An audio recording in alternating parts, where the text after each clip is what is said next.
Hi everyone, it's Jessica. Welcome back to my channel. Today I'm working on a bunch of different projects. I'm working on half square triangles for the Scrappy Shining Star quilt, half square triangles using the autumn bundle, and I'll show you what I'm making. I got the Home Sweet Home quilt pressed and it's on my long arm, and I'm debating what to make next using the Bright Side collection. So let's get started. Today I have mostly been working on half square triangles. So I'm at a point in my Scrappy Shining Stars quilt where I need to make lots of half square triangles. I'm out of all the units that I had previously made with them. I had a ton of triangles cut in my bin, so I have plenty to work with, but I need to start making half square triangles. And I have been kind of going back and forth if I should make the full-size quilt or the queen. And I think I'm going to make the queen. The double, of course, would be easier because it's less blocks, 42 versus 56. But I do think I would use a bed-size quilt more. So I'm going to go with the queen size. And that means I need 56 blocks. I have 34 made already, but that's still, quite a bit more to add. So what I did was I opened my bin. I was planning on working on enough to make 8 blocks at a time. So what I did was I set my triangles aside. This is what I need to make half square triangles for 8 blocks worth. And then I thought, okay, well, I need 22 more, so I'll do another stack of 8. And then I did a third stack of 6. So this is what I need to make 8 half square triangles, plus the white. Obviously, these are just the color sides. And then this was what I need to make 6, plus the dark blue, which I did in the group I'm doing. And I'm working on a group of 8. So I think what I'm going to do is combine one group of 6 and one group of 8 and work to make these half square triangles. And then I'll set my last group of 8 aside, and when I'm finished with these, I'll have one more group of 8 blocks to do. And pretty much like how somebody decides to do this, it really just depends on them. It depends on your preferences, how you like to work. When there's so many half square triangles to be made, it's easy to feel daunted by it and not want to work on the project. And thinking that I need to make 22 more blocks and so many half square triangles. It can be a little bit overwhelming to think of it like that, because in my mind, when I'm sitting here making these half square triangles, I'm thinking, okay, I have a lot of other projects that I want to work on, that I need to work on, that have deadlines. But in the end, I want this quilt to be useful. And I do think the bigger size will be more useful to me than the smaller size. So I'm going to stick with this. And what I have been doing in the past making this quilt is just grabbing a stack from my bin and making it, and then seeing how many blocks I can get out of it. Now, the different thing I did here was I counted the triangles. So I know that that when I'm finished with this, I'll get a certain amount of blocks out of it. And that, in my mind, is very helpful. So when you're working on something, I encourage you to just think of what will make it helpful to you, what will make it feel like you're accomplishing something. Now, no matter how you work on this, you're getting somewhere, right? Like, you're making progress. But certain types of progress feel better in each of our minds than other types. So you have to decide what works for you. For me, having these stacks of pieces that I know how many I can make out of this, and I know that when I'm finished with these stacks that I'm ready to assemble, like my blocks are finished, that's quite a bit of a weight lifted from me, because I don't really have to think now. I can just piece these and work towards it without being overwhelmed by the amount of half square triangles that I still need to make, or the amount of pieces that are in my bin, because I did cut out way more than I need. Not intentionally, just in the beginning I was going through scraps and I was just cutting. So while I won't need all those triangles in this project, I will definitely use them in future projects. So I'm going to work at this, and typically what I find myself doing is I'll piece all these half square triangles. These are made exactly to size, so there's no trimming. Once they're pieced, that's the right size. You just have the little overhangs at each corner to snip off. When I have this many half square triangles to work with, I press them, even though that's not what I would do if I didn't have so many. But I've explained this before, and it's quicker to press them and then trim these overhangs than it is to just one at a time finger press this open and trim.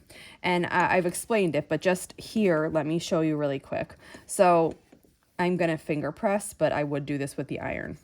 So what I would normally do is I would take 4 half square triangles. I do them in stacks of 4, and I press them like this. So they're all kind of staggered out like that. Press them with the iron. And once they're pressed with the iron, I just pick them up, all 4 at once, and I snip. Now, if this was iron pressed, they'd be laying perfectly flat. Like I wouldn't have to do any additional flattening, kind of like I am now. And I snip all on one side.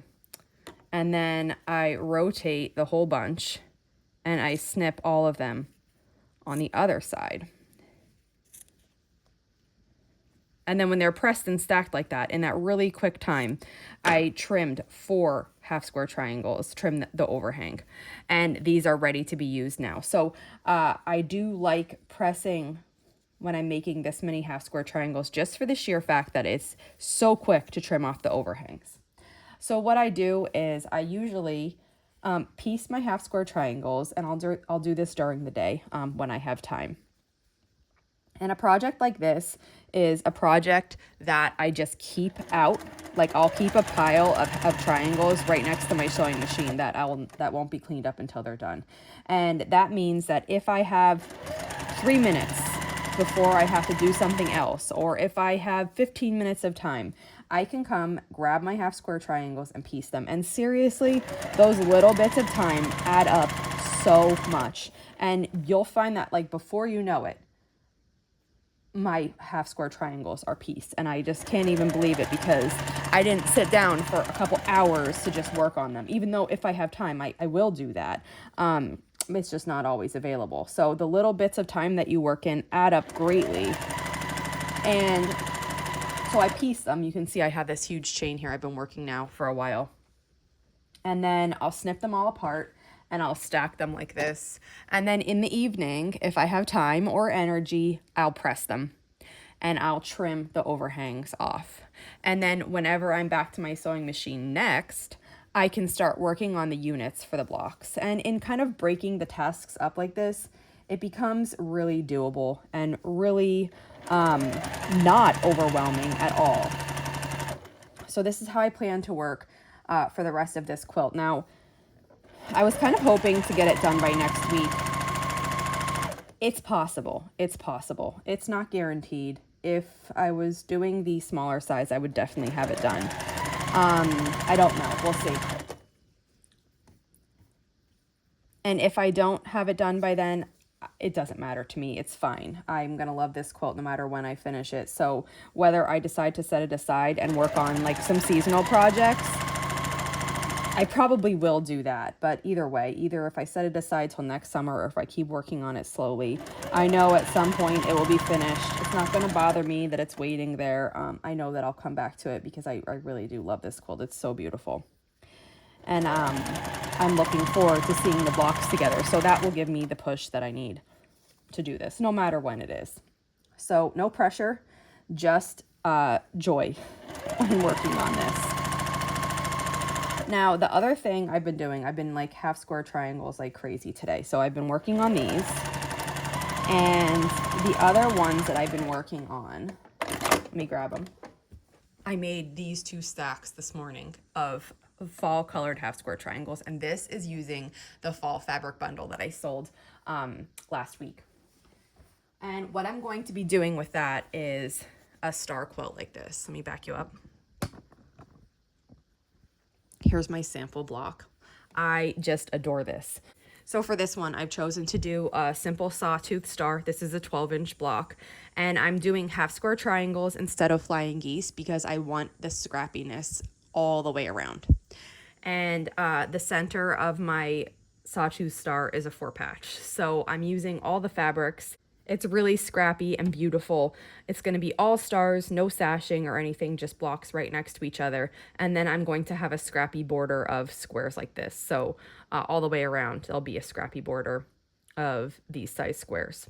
If you know how to piece this and do it, you can go ahead and do that. I've already gotten requests on writing this up as a pattern on Instagram when I showed it. So I am doing that.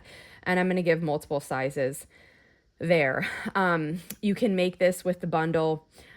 You'll have, if you bought a fat quarter bundle, you can make this. You'll have leftovers of the color because there's so many colors compared to the whites. There's 23 colored prints was in the bundle, and then there were 7 white prints. So you're actually, depending on the size you're gonna make, you're gonna need to add more white prints in. So I think I needed 14 fat quarters instead of 7. And I did have like ends of the bolts left over, so I was able to get enough from the same prints that were in the bundle, but it would equate to either 7 half yards or 14 fat quarters depending. But you definitely have enough colors to cut this and have some left over to make something else. So I'm working on this. This will probably be next week that I'll have this pattern out, and I'll show you what it looks like. So I did all those half square triangles. I have to press them and then start assembling my blocks. So that was the other thing. And then one more thing, 2 more things I've been working on today. Let me show you. I got the Home Sweet Home quilt loaded on my long arm, and I pressed it. It looks so nice. I had to pick a backing that I just had in my stash. It's just these like yellow flowers. It's not from my collection, but I didn't have enough advanced yardage to do the backing. I really would have loved to, but I didn't. So I picked that one. And now I'm just kind of thinking on the pantograph. I did a poll on Instagram. There were a lot of votes for the Baptist fan, which I love. And then there were other votes for like clouds, ovals, something like rounded to kind of accent all of the rectangles in the pattern, which I think is a good idea. So I'm still thinking on this, but once I've decided, I'll base this and start the quilting. And then here in this pile, my beautiful advanced yardage has sat all summer. And I am going to be diving in and making another quilt pattern with it. So I'm choosing from the ones that I've shown before. I don't know exactly which one I'm going to make, but I know I'm going to be cutting into this and making another quilt with the bright side. I have a fat quarter bundle of it cut, and I'm ready to decide what to make next. I just want to thank you all for your support.